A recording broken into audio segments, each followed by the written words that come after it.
We're here at the Pacific Slope Archaeological Laboratory, and we're going to talk about some of the technology we use to record artifacts and the things that we can learn from these technologies.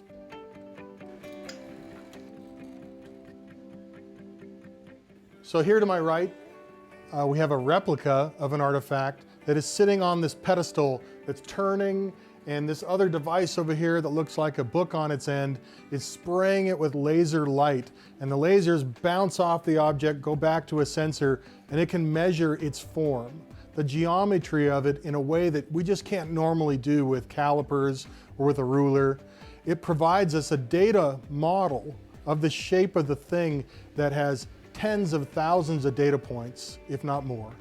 And we can take that kind of information, do a lot of the traditional studies that we do about the length, the width, the thickness of the object, and we can go beyond that. What we can do with this is get us a better digital caliper, in a sense. We can go and take our measurements in ways that are so much better, they're much more accurate. We can also render three-dimensional models of the artifact in a way that allow us, without even having the object in our hands, we can do the kinds of measurements that we normally would have to go to a museum to accomplish. So when the scanner completes collecting the data actually comes into the computer as multiple scans that then need to be aligned. Now that process takes a little while. It involves going through matching the scans up where they overlap, trimming out data that might have been having a few errors and such with it. And in the end, we can look at this scan already been completed. And this scan is the series of data points that have had a surface laid over the top of them, so you can actually see the structure of the projectile point itself. So we like to collect these digital models of the artifacts because they allow us to do some of the things that we traditionally are able to do, but in ways that are so much better. So this object and this object, obviously they look very different. But if you start to ask the question of what is really the way in which they're different, what are the different aspects that we can look at that help us understand their degree of similarity versus their degree of difference.